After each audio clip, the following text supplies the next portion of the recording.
Back to How Roots Will Travel. If this is your first time, welcome. I am Lisa Elvin Soltari, a genealogist and passionate traveler. And I use the word passionate traveler.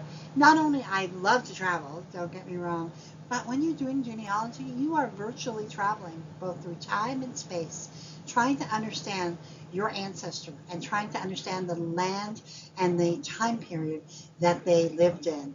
In this series that we're doing right now, Les Filles Mariées, we are really looking at the women who came before Les Filles du Roi.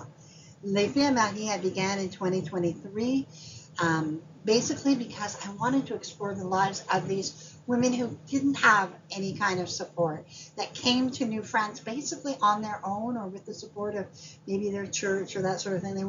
They didn't come with a group of 100 women on a ship. They came alone most of the time, or one or two of them together. So I thought their stories had to be told. And before we begin telling this story, let me show you ways you can support the channel. Subscribe, like, and notify. All of that helps all those algorithms and all of that good stuff. And if you want to support the channel, you can use the YouTube memberships. You will get access to all the videos immediately as they're posted rather than having to wait. And then we also have the super thanks. That's part of the YouTube family of products. And then also on my website, haverootswilltravel.com, you can go on there and use the PayPal button as well. A lot of people do a one-time donation, or they do like a monthly thing. So whatever, I appreciate any and all. It's all good. Thank you so much, and let's get to know this episode. Episode is 139, Anne Chevalier.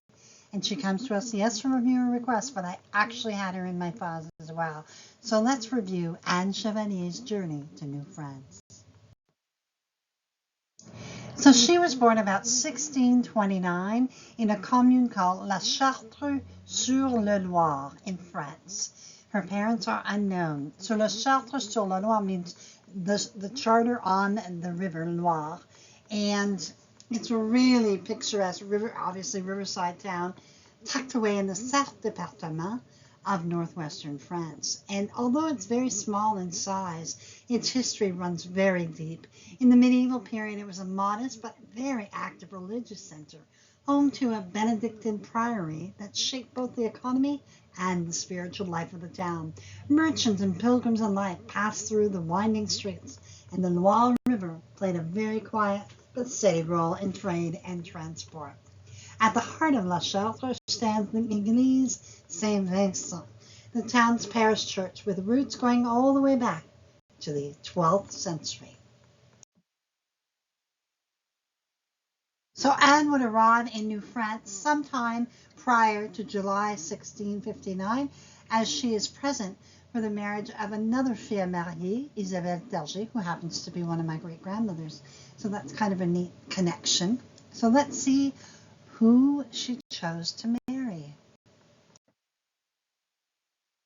So the groom that she would select and who would select her, his name was Pierre Tanguy, and he was born in 1631 in Saint-Aubin in Touvreux in France. His parents were Henri Tanguy and Louise Louche. Now, in the 3 decades starting in 1632, a large proportion of immigrants to New France came from Perche, in what has been called the Percheron immigration movement. Many Percherons were thus recruited to work in seigneuries being established along the St. Lawrence Valley. The Beauport Seigneurie, New France's first agriculturally oriented seigneurie, was granted in 1634 to Robert Giffard, and by that company of 100 associates. While the total number of immigrants was small, Perche had a much higher rate of immigration to New France than most other regions of France. Nearly all French Canadians have some ancestors from the villages of Perche. And some of the very prominent last names from Perche who came to Canada along with Tanguy is Cloutier, Boucher, Côté, Dion, Tremblay, and Paradis. So you can begin to see the flavor of it. So let's get to know his family a little bit. happens the Pangui family would come to New France with Robert Giffard in 1634. So it was a totally, like, their son, Pierre, was only 3 years old. So this is all he knew. And he would grow up and become un Canadien français. So let's see how he connects up with Anne. September of 1659, September 28th to be exact, they were married at Quebec City. So he was approximately almost 30 years of age. So, I mean, he really did wait to get married and find the right. I remember the women, there wasn't a lot of them. So, absolutely, he would have waited for a fille mariée in order to choose a bride. So they would settle at Quebec City. Let's review a little bit about this fabulous place.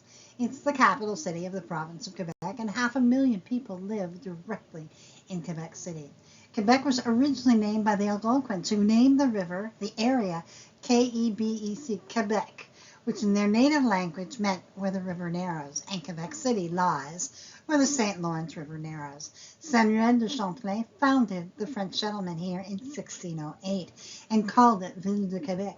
The city walls which surround it still date back to this time period, making Quebec City the only city with remaining city walls north of Mexico, actually. There's so much to see in Quebec City, but I've chosen a few places that I think are very emblematic of the importance of this particular town. We have on the very bottom of your screen, you'll see the city walls. That's part of those city walls that protected it.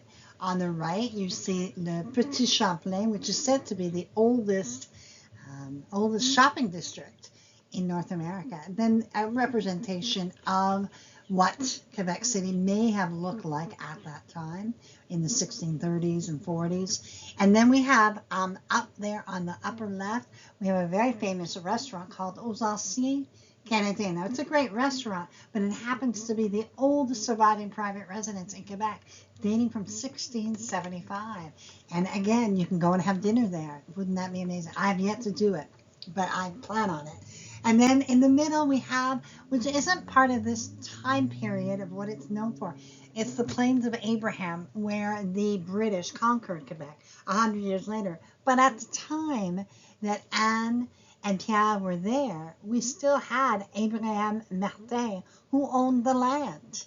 So it was there, obviously, and Abraham Martin, dit l'Écossais, was a prominent pioneer at that time. So I thought it's really neat to be able to see how all of the parts of history kind of intermingle. They would go on to have 5 children. Marianne would marry Isaac Hervieux, and they would have 2 children, both of whom would survive. We have Geneviève, who would marry Pierre Gatien and have 7 children, all of whom made it to adulthood. Marie-Louise would marry Gaspard Petit and have 11 children, 10 of whom made it to adulthood. Daniel, also known as Pierre, we have no other information on. And then we have Marie-Angelique, who would marry first Pierre Baudin and have 3 children, 2 of whom would make it to adulthood.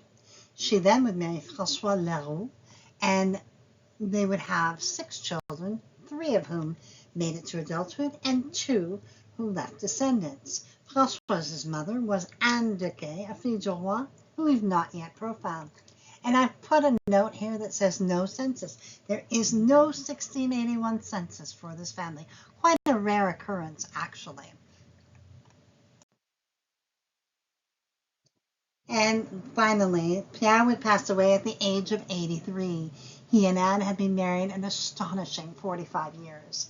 Anne herself would pass away in a little over a year later at the age of 74, and she would leave us with an astonishing 148 descendants. So here's another love story. And she came to New France and she married her man, and they didn't necessarily live happily ever after, but boy, they lived a long life. And I think she died at 74. And left so many descendants as of 1729. That's just tremendous. And so we applaud her courage for coming, and we thank her for her perseverance in staying. And we, of course, bless her memory and are so thankful for her contributions. I am also thankful for my patrons and supporters. You really are, the wind. I always say it's kind of corny, but the wind beneath my wings. I really appreciate each and every one of you who have supported me through these quite a number of years, many of you. So I really appreciate you. So thank you ever so much, and we will see you on the next episode of Les Filles Mariées. Until then, au revoir.